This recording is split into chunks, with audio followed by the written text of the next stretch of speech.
DDP, ENT, we the realest over here.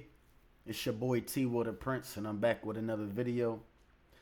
I want to start this one out by saying I hope everybody had a great Easter. And, somehow this year Easter fell on 420. So, all my people out there that hit the ganja, hope y'all had a great day. I seen this one TikTok video. It said, I don't know whose idea it was to put Easter on 420, but today we gonna see who the most high, me or God. I'm like, wow. That was funny on the low when I first seen it. Like it was funny on the low. But yeah, like I said, I hope y'all had a great Easter. Tell y'all a little bit about what me and my family did. My daughter came down to visit me from Delaware. We went to the beach. Me, her, my girl. We went to the beach. What else did we do? We went to the movies on Easter, as a matter of fact. And we went to the movies. We went to go see Sinners. So y'all should definitely check that movie out. I give it probably like a 7.98. It was a great movie. Michael B. Jordan did his thing. I even heard he had something to do with either like writing it or executive producing, but hell of a job, great job, good movie. Me and my girl, we're gonna end up watching it again. But yeah, Sinners was great. After that, we went out to eat Mexican. I don't know, y'all. I ordered this tropical margarita, something like that. And mind you, it was a decently warm day, probably about 75.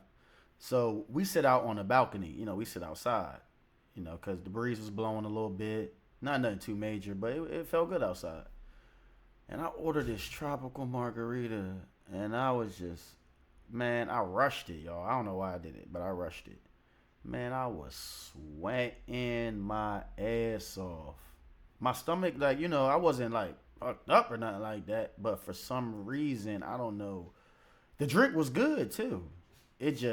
I probably shouldn't have drank it so fast.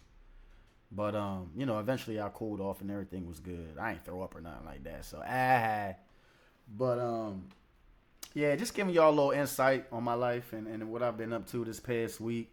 I appreciate everybody for stopping by, tuning in, chilling out with me. I definitely appreciate it. I'm seeing a difference in the view count also. And this is about to be my third video right here. So I just want to let y'all know that I definitely appreciate y'all for spending y'all time and just seeing what I got going on. But as we always do, y'all know what I like to do on this channel. I like to bring y'all different news clips from around our country. Just so we can stay up on what's going on out here in the world. Because we know some crazy shit be happening. And not to glorify none of the videos that I show you, it's really awareness. It's really just about awareness and building a small community of people that want to stay up on things that are going on. Because, anybody can watch the news. You know what I mean? Y'all could easily watch the news on your own. But I try to bring y'all the videos that may not show up in your feed or videos that you thought that you wouldn't be interested in. And those are the videos that I try to bring y'all. I'm going to do a little bit better right now. I've been only streaming like once a week, recording once a week. But I think I'm going to start to get to at least 3 days a week. And the support that I'm getting from you guys is motivating me towards doing that. So I just want to say I appreciate it. But we'll go ahead and get into our first video real quick. And it's looking to me like the video I want to start with is the fact that... Now, you know what? Let's start with this hit and run right here because an arrest was made 2 years after the hit and run. So I want to see what kind of led to the person that did the hit and run for them to be on the run so long and then eventually get caught. Here we go, chat.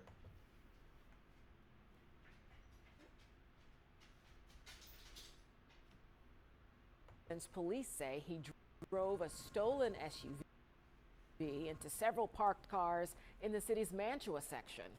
Julia Abraham was sitting inside one of those cars.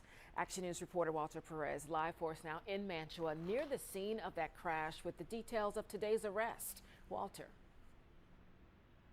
That's right, Shari. As you mentioned, it was right here at this intersection behind me where a beloved grandmother was killed by a hit-and-run driver in December of 2022. That suspect, facing very serious charges, had been on the run until today. After more than 2 years on the run, U.S. Marshals arrested 20-year-old Javon Lowe this afternoon. He was wanted in connection with the death of 78-year-old Julia Abraham. It was back in December of 2022 when authorities say Lowe was fleeing police and smashed into several parked cars along the way. This video shows what happened when Lowe allegedly slammed the vehicle he was driving into Abraham's car on the 3700 block of Fairmont Avenue. Video which we are stopping so as not to show the impact. Tragically, Miss Abraham was inside that vehicle and was killed. A grandmother was sitting in her car doing nothing when Mr. Lowe, who was operating a stolen vehicle, came by out of control, struck that vehicle, and killed the 78-year-old grandmother. Lowe got away and remained on the loose ever since, until today. U.S. Marshals moving in to make the arrest on the 4600 block of Hawthorne Street in Frankfort. Lowe tried getting away, but he didn't get very far. When we did try to apprehend him, we went to the house. He attempted to immediately flee out of a second-floor window, but he eventually complied with our investigators. We were able to get him coming out the front of the house. U.S. Marshal Robert Clark says this case serves as a prime example of what can happen when the public helps investigators. We thank the public who gave us tips which helped lead to this arrest. It's always great when the public chips in. They may fill in that missing piece. We need to find somebody, and that's essentially what happened here. And Lowe now faces a string of very serious charges, including vehicular homicide, receiving stolen property, and leaving the scene of a fatal hit and run. Reporting live from Mantua, Walter Perez, Channel 6 Action News. I mean, I really don't got too much to say about this story necessarily, though. I honestly read it thinking it was like his own grandma, but yeah, young boy wilding out, basically. You know, kudos to him for being able to go on a run for 2 years. I mean, that's plenty of time. I mean, you kill somebody, you've been on the run for 2 years. Like, you should have got a lot of shit out of your system because, I mean, it's really only a matter of time before you was going to get caught in the first place. So to have lasted that long without no police encounters, you know, I mean, up until this point, I mean, man, it's all types of shit I'd have been doing every day. Just, I mean, besides the fact that I'm paranoid that I just, you know what I mean, I killed somebody and it was recorded. Man, once I got over that a little bit, maybe 4 months done went by, I'm like, man, not saying that I'm getting careless. I'm just more so saying, like, I'm ready to try to live. I'm living as best I can, because, you know, it's only a matter of time. But condolences to the family of the grandmother that was killed. I'm glad that they're going to get justice, and looks like the law is working because people helped them out, for sure. I just seen a Latin King story that I want to go back to, so bear with me real quick, y'all.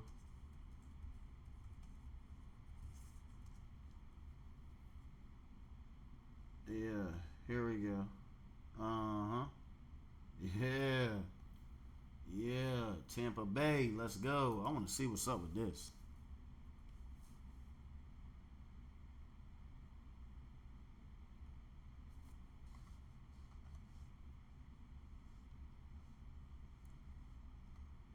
What the hell is up with the video? Hold on.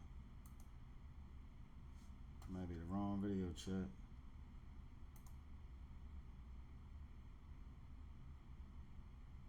We're learning a little bit more as well about a lengthy investigation into a dangerous gang that's accused of trafficking drugs in the Bay Area, including at a strip club. The Hillsborough County Sheriff's Office arrested 13 people and said more could be coming. Fox 13's Ariel Placencia explains this group's ties to the Latin Kings gang. Hey, go to the door, we'll take him. Over the last 5 months, the Hillsborough County Sheriff's Office has been investigating what they described as a dangerous operation run by the Latin Kings gang. And on Tuesday, they announced the results of Operation No Good Secrets after they searched locations in Brandon, Tampa, Pasco County. Yo, the operation names that they come up with be wild. No good secrets. Yo, that sounds like a password phrase that a person would use in order for nobody to hack their account so they can always remember. Like, oh, today the sun goes down at 7 o'clock, gang. Like, the operations really, the names that they come up, if you'll ever pay attention to, like, you know, state arrests and federal arrests, the unit that's, you know, tasked with the job of arresting, you know, these criminals or this collective of criminals, whenever they start to put the things together, or they, you know, start their little division that is supposed to investigate the crime, they always come up with their craziest phrases for the investigation. Like, y'all gotta pay attention to that in the future.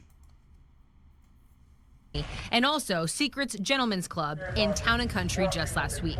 We asked law enforcement consultant Brian Dugan, who's not affiliated with this case, about the scale of this investigation. And this is a 5-6 month long investigation. Those are very tedious, careful investigations. They're very dangerous. In fact, our cameras recorded deputies on scene at that club along West Hillsborough Avenue during last week's raid. Detectives reportedly conducted several undercover narcotics transactions there. Not only did investigators seize a Latin Kings manifesto and a large amount of drugs. What really piqued my interest was the different types of drugs. Meth, cocaine, fentanyl, Xanax, and psychedelic mushrooms, to name a few. It's indicative of just how big of an enterprise criminal. Oh, no, you see the names of the weed? They got that Oreo. They got them Pop Rocks. Yeah, these boys, man, they probably about to get a Rico, though. I ain't gonna lie. See, and the Latin Kings, they typically were Puerto Rican, you know, because I think MS-13 is, you know, if I'm not mistaken, y'all, I'm not super tapped in with gangs, but I could have swore the Latin Kings were, you know, Puerto Rican, and I could have swore that MS-13 was Mexican. I mean, but I could be wrong. But Tampa Bay, they occupying the strip club, you know, probably, you know, washing / laundering the money through there. Everybody getting detained. Look, even the dancers got detained. This dude right here, he might just be the manager or something. You know what I mean? He probably ain't really got too much going on either, but yeah. Moving around. Enterprise this was. The Hillsborough County Sheriff's Office released video of the arrests Tuesday. Come to me, turn around, drop the phone. There were 13 in total, but investigators identified 3 by name Tuesday. 30-year-old Ian Dunn was the, quote, primary source of drugs for this drug trafficking network, investigators said. 39-year-old Julian Finlay was another key drug supplier. Both of them are Latin Kings gang associates. And 43-year-old Giovanni Latalaldi is a documented Latin Kings member who is now facing several charges. The really interesting part to this whole case for me was that when you look at, most of us think of gangs, we think of juveniles. Here you had 3 of the major players. Man, no we don't, man. No we don't. No we don't. No we don't. No we don't, man. No we don't. And if we do think of juveniles, where do you think the juveniles learned gang from? The adults. The adults is running the gangs. You got a couple young boy gangs, they 16, 17, 15. But I'm pretty sure whoever's the oldest in that gang is the one that's running it. So it's always the older person. If I'm 17 and I'm in a gang, if this, you know, what he's trying to say, that we usually hear about it from, you know, juvenile gangs. If I'm 17, because that's still considered a juvenile, and we got somebody in the gang that's 13, and he think he about to be the leader of the, man, you're not the leader of the gang, bro. You 13. So no, man, it's always been an older thing, period. Gangs ain't nothing but a way to manipulate the youth. That's basically it. Like, you got older men and they pimping the youth. It's like almost like molding a woman. You know, a young woman that might be in distress, and you a little older, and then you get her to get out here to, you know. Y'all guys just run with me for a minute. I'm trying to correlate the two. It's manipulation. That's really my point. That's what I'm getting down to. You know what I mean? Nah. Just like a pimp would manipulate a woman to do things that she probably wouldn't do. Or, you know, he's trying to add structure to something that he thinks that she's already doing. That's manipulation. With a gang, it's pretty much the same thing. Gangs are started by people that think or want to be leaders, and then they manipulate others into doing the things that they probably not necessarily out here doing. Because honestly, bro, if you was doing it, you wouldn't be the leader of the gang no more, because you'd be arrested. You'd be in jail. So, I mean, let's be real. You're the leader because you keep getting people to do things that you're not necessarily going to do. But anyway, back to the topic at hand. 13 people arrested. I mean, you know, I'm not going to say nobody guilty before they had their day in court, but from all the mugshots I saw, man, all three of them was up to no good. So, you know what I mean? We'll see what's happened. Occupying the strip club, though. I'm not surprised. Damn, Chad, I done went out too far. All right, let's get back with it. What we got? Family man kill you. Oh, no. A Tale of Obsession, South Florida. Let's see. Obsessed.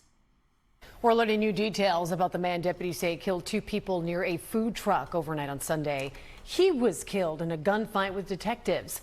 NBC 6 reporter Laura Rodriguez spoke with the family of one of the victims and joins us live now from Northwest Miami-Dade with video you'll see only here on 6. Well, we've learned that one of the victims in that shooting near the food truck is a 27-year-old mother of 2. We're also told by her loved ones she recently came from Venezuela a few months ago.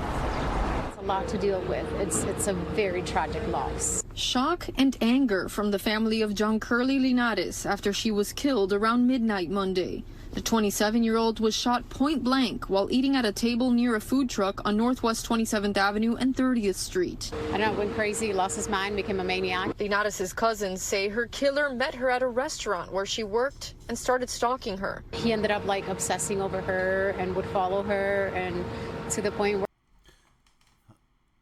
Man, you know what, man? I don't want to speak out of turn about this subject right here, but if you tell me she just came from Venezuela a few months ago, and already she got somebody that she met and is so out of whack that he kills her in a couple months of her even getting there. So not only did he kill her, obviously he killed somebody else because 2 people had lost their life, and then eventually he got into a gunfight later on. But I'm like, whoa. You ain't been here long at all. You're not American. Okay.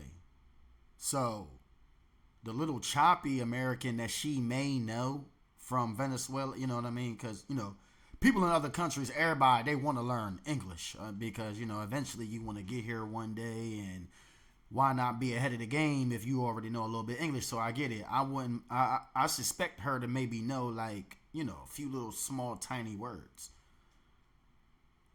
So I say all that to say, you know, I mean, you never want to say a woman's out here working or anything like that, if you know what I mean. But, you know what? Hold on, man. Let's go a little bit. Let's go a little bit further, because obviously this is a family member of hers right here. So, I mean, I'm sending condolences to the family, because no matter what, she shouldn't have been killed. No matter what. No matter what. Let's not forget that. No matter what, there's never a need for violence or this type of murderous rage. But let's see if they know anything about the relationship between the shooter and the woman that has passed. Or like if she was hanging out with a friend or even family, and he would think that it could have been somebody that she was dating or interested in, he would attack her verbally. Linares and an unidentified man died. Linares' friend managed to avoid the gunfire and survive. The shooter left the scene, but hours later, Miami-Dade Sheriff's deputies say they found him at an extended stay hotel on Northwest 7th Street and 66th Avenue. Deputies attempted to arrest the man as he entered his car. Short time after, detectives in the process of taking the subject down with using their red and blue lights and their police insignia were met with an exchange of gunfire. The man was struck and killed. Detectives say they recovered a firearm in his vehicle. She didn't know that he was capable of doing such things. So women out there, you know, especially if they're single moms with no support from like the husband, or just to reach out for help. And Miami-Dade deputies have not released the man's name. Now, the cousin tells me that Jean Curley did not file a restraining order or alert her family members as to what was going on with this man and that he was allegedly following her. Now, this family has created a GoFundMe page essentially to help these two children who now have no mother. Reporting live in Northwest Miami-Dade, I'm Laura Rodriguez, NBC 6 News. I mean, so he's a stalker. She doesn't previously know him. They said they never said anything about her knowing him before she got to America. So we can't act like, oh, she was in a relationship with this man for a long time and he called for her to come. No, this is somebody here in Dade County, as far as they're concerned, that she was dealing with in a short amount of time, that was extremely jealous and took her life. Another gentleman that, you know, she was with, and I guess one of her friends managed to escape the gunfire. Said had 2 kids. I mean, you know, her cousin is definitely defending her.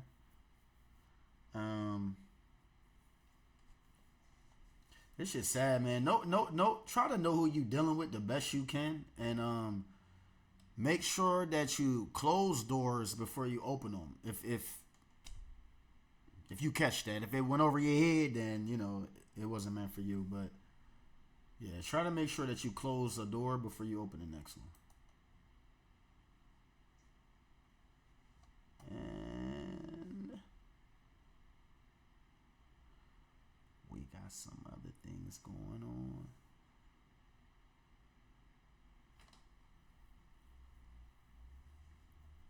What we got? Well, yeah, let's go here real quick. Tampa Bay has at approximately 7:24 a.m. this morning, just south of Causeway and Providence Boulevard, we received multiple calls to our dispatch center. Those calls were from concerned community members here driving to traffic. Let me paint the picture first. 7:24 a.m. Parents taking their children to school. Community members going to work. What were they calling for? They saw a man, our suspect, dressed in full battle fatigues, army fatigues, if you will, attack vest with body armor, a headset of communication on his head, and a fully loaded assault rifle. Imagine a mother or a parent taking your child to school, looking to the left or looking to the right and seeing that man. Immediately, multiple deputies responded to the scene. Deputies arrived on scene. Multiple commands were given to the suspect. Drop the weapon, drop the gun. He did not comply. Again, multiple commands. Drop the weapon, drop the weapon. So de-escalation, that's what we're trained to do. At 7:38, after multiple commands to drop. He doing a good job at this press conference right now. He trying to dot all the I's, cross all the T's, make sure none of his deputies get in trouble for what just happened, though. But, brother, you in a body armor with a fully loaded assault rifle. Brother, you got a lot going on, man. What are you doing? dropped the firearm, 3 of our deputies fired on the suspect. Unfortunately, that suspect has since been deceased. Good. Good. I don't know what he thought he was doing anyway, though. Brother, good. Bye, man. I'm sorry. And you know what? The sad thing is, some people that, you know, that's why you got to check on your people, though, because some people aren't feeling very well and they want to die. You know, they want to, you know, excuse my language, but they want to get out of here. And some crazier people would prefer someone else to kill them because they don't necessarily have the courage to do it themselves. So they go on a mission of suicide by police. And we'll go a little bit further, but this is what this sounds like to me. But let's see what's going on. Let me paint the picture again. Imagine yourselves driving your children to school and seeing that man there. Also, look, just to my left, busy business complexes. I've got Lowe's right here. I've got multiple shop centers over on this way. This was a dangerous situation. Let me reiterate something on behalf of Sheriff Chad Chronister. Our number one priority here, is to keep this community safe. 7:24 in the morning, a man dressed in fully armed fatigues, a fully loaded assault rifle, body armor with 2 magazines in his body armor. Yeah, brother, this ain't Call of Duty, man. Brother, this ain't PUBG, man. This ain't Fortnite. This real life. What was he doing?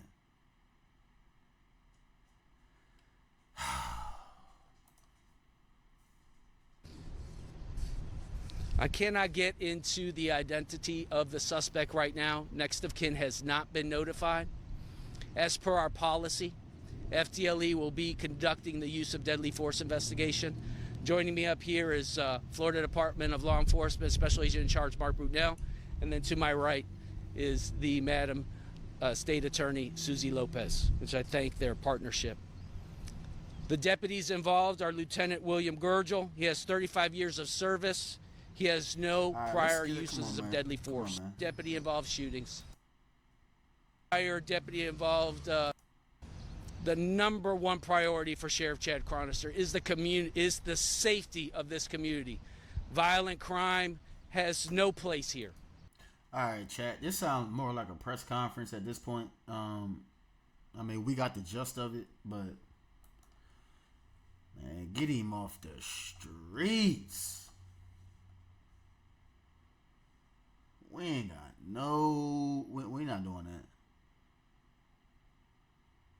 Oh, hold on. Wait a minute.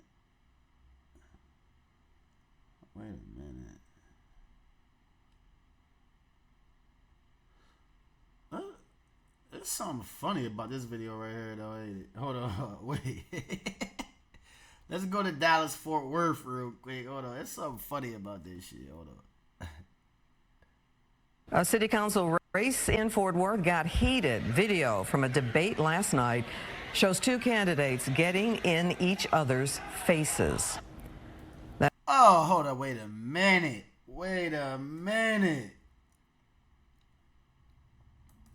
Man, if y'all ask me, she might got a little history right here. She might got a little history of being violent because Cuz already knew that once she stepped around the side of that table, he already knew, like, yo, it's time to stand up. Like, I don't know what's up with her. And the reason I say that is because when he stood up, she encroached even more and then pushed off on him. Now, that's deep. I want to see if y'all saw what I saw. Hold on. Wait a minute. Because she, first you standing over me. And I'm not saying get physical with women. I'm saying stand your ground no matter if it's a man, woman, or child. Because anybody, nowadays, you don't know what's going on. Nowadays, a 10-year-old that seemed innocent might cut you. shoot you. I mean, you never really know. So I'm not saying be stressed out, but I'm just saying if you feel the energy is crazy, you know, you gotta stand your ground. Hold on, let's run this back real quick. A heated video from a debate last night shows two candidates getting in each other's faces. Hell nah. That conflict involved incumbent Councilmember Chris Nettles and Peyton Jackson, a candidate who is running to take his place in District 8. Fox 4's Deion England is live with details. Deion. And I don't mean to cut it right there, but y'all supposed to be examples for the community. How in the, how? So y'all could put y'all differences aside to the point where y'all had to literally put your hands on each other. Like, literally. Like, yeah, y'all was that emotional with what was being said to the point where y'all just couldn't get through that. And we're not even talking about man, woman. This is a male and a female. Man, are y'all serious? How? Come on, man. Acting like kids, immature. Hi there, Clarice. It was indeed a candidate forum, and now the fallout after that physical altercation involving police reports. In fact, the incumbent found it. A community forum out of control. These debates, these forums, they get heated. But I never touched him. Initially, yeah, you he did. touched me first. City Council candidate Peyton Jackson is challenging District 8 incumbent Chris Nettles. I think I acted appropriately by standing up. A viewer shared the video with Fox 4. Jackson, during a response. Oh, nah, I get it. Nah, after hearing him speak, I get it now. She 6'2", 6'1", 5'11", bro, probably 6'2", right? I ain't gonna lie. He's sweet. If you don't know what I mean. She felt like I'm debating one of my homegirls. I'm debating, you know what I mean? That's probably why it got like that. Like, she probably don't view him as a man, and he probably viewed her as a real contemporary, if you know what I mean. Like, so I think I solved it right there. We about to let it finish out, but I think I solved why an altercation even happened in the first place, because a man that looks at a woman as a woman and a woman that looks at a man as a man, I mean, I highly doubt that this would have happened, especially people that are striving for positions of small power in their community. Like, it would have never happened. They looked at each other as not only contemporaries when it comes to the position that they are fighting for, but as in, dare I say, gender-wise too. But what do I know? Response places in front of Nettles what she says is a lawsuit she's filed against him. It goes south from there. You were there. I was there. Nah, I don't mean to keep pausing. Wait a minute, chat. I'm lying. He did push off first. I just seen it. He gave her like a little slight low shrug. Yeah. Nah. Y'all right. Yeah. He did it first. Look. Right there. Lawsuit she's filed against him. It goes south from there. Look this hair and everything. I was there. Were you shocked? I was definitely shocked. Citizen Jessica Gomez recorded a different angle. So I stand up and I did like. Nah, but I do get it. He like, yo, wait a minute. I need my space 6 feet. I don't give a damn if COVID over. He like, man, I need my space. I don't care if, man, I ain't gonna lie, though. I ain't gonna lie. With me, if I already had space, and then next thing you know, I ain't got no space, but I don't give a fuck if you 6. I mean, if you not coming up to me with full of joy, I mean, hold on, little guy. You know what I mean? Back up, man. What's wrong with you? What you trying to do? Hit me in my nuts? Like, I get it. Why is my space being invaded, period? Now, if we was already this close and then this confrontation happens, then I mean, I get it. Whoever pushed off first, you wrong. But wait a minute, I had 6 feet just 1 second ago. Now we face to face. I'm like, wait, what's going on? I still need my space. You encroaching. If this was the football on the defense, encroachment. Throw the flag, ref. Anyway. Like this. Both Nettles and Jackson say they have filed police reports in the matter. You can see when we spoke to Jackson, she is wearing a holstered firearm. Prior to the forum, Lord. she was asked to give up her firearm She a and was cowgirl. only wearing the holster. If I'm in your personal space and you really feel endangered, back up. Back up. I would never put my hands on anybody. Nah. Hell nah, man. She moving like a little slim gangster, man. What do you mean if you in my personal space, I need to back up? How you get in my personal space? You ain't teleport. You walked over here. What are you talking about? Nah, man. She wildin'. Nah, man. I don't know. I don't know how she was raised, but she come off a little aggressive, a little bulldykish. Not initially. And as she approached me, I stand up and to protect myself to make sure that she doesn't do anything while I'm sitting down. So I think it's good to have a good debate and a good conversation, but violence is not the answer. They just made a spectacle of the race now. Business owner Arthur McCoy is another Nettles challenger in the race. He participated in the same forum. However, his stand on the issues Thursday night overshadowed by this. Let's pay attention to District 8 as a whole. Let's pay attention to District 8 about the homeless. Let's pay attention to I mean, not to overshadow the real point, man. I hope District 8 and Dallas-Fort Worth can get it together, man. Because, I mean, it's some things going on around there that we already know about. But we're not going to bring it up.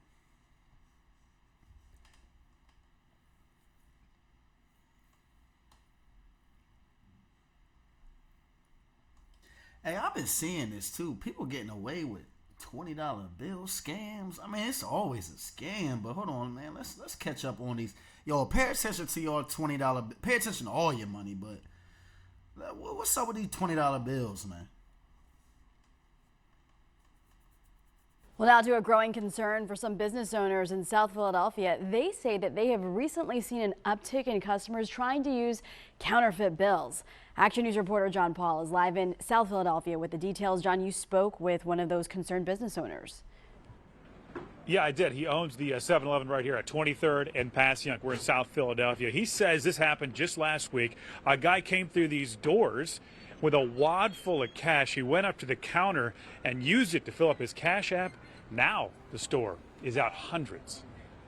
Take a close look at these $20 bills. All of them were used at a store in South Philadelphia, and all of them are fake. Those bills looks better than the new ones. Vincent Emanuel says his 7-Eleven on 23rd in East Passyunk in South Philadelphia was hit with the counterfeits twice last week within minutes for hundreds of dollars.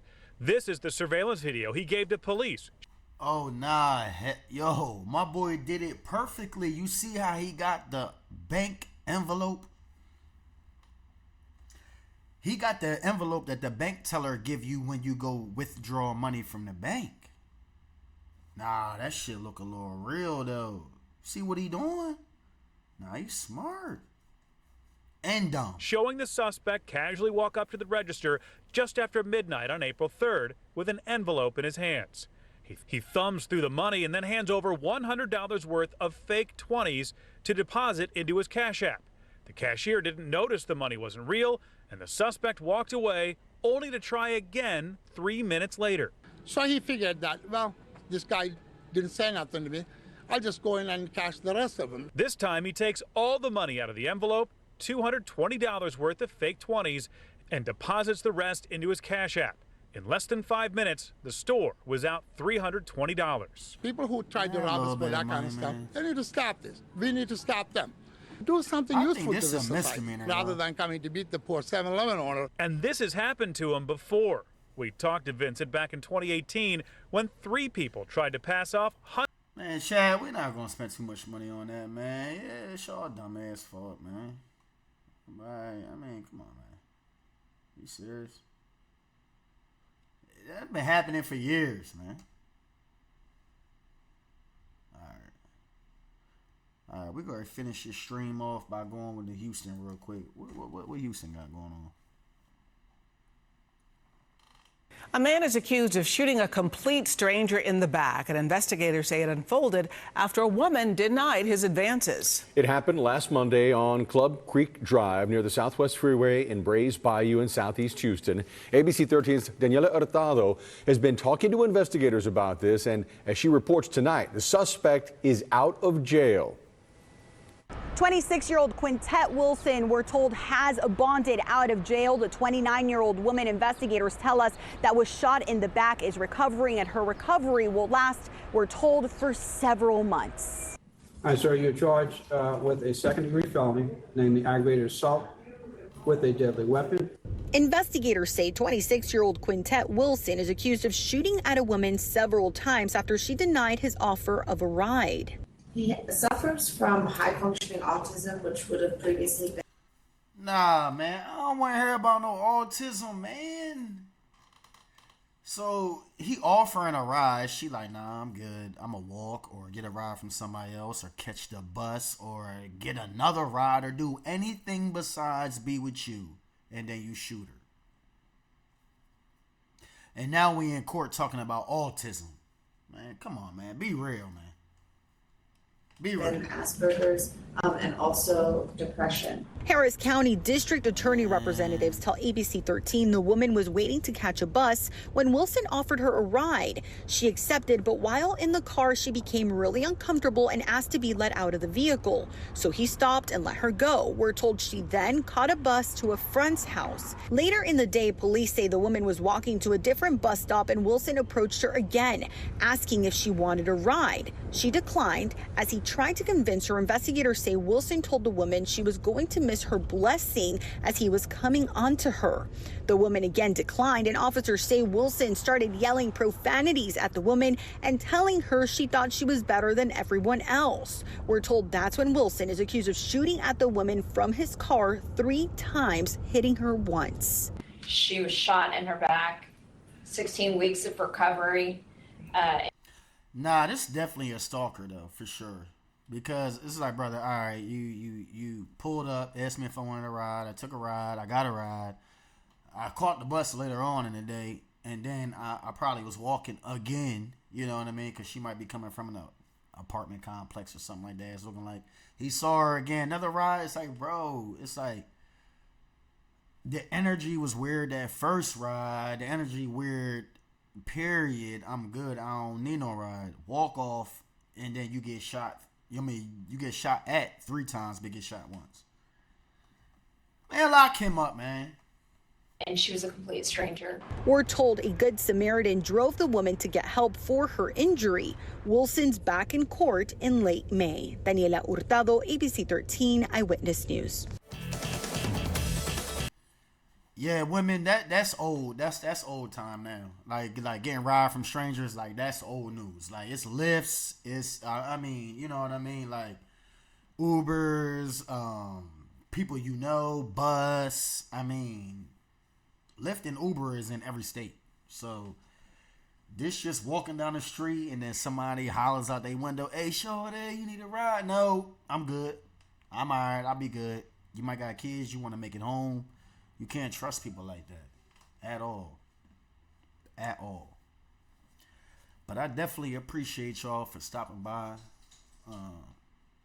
If I could have one favor, I would ask for y'all to comment. The views is going up. You know, hit the like button. I definitely appreciate y'all for stopping by with the kid, chilling out with me for a little while. This is our longest episode right here. And before I go, I just want to say, man, that's some crazy shit. Ha!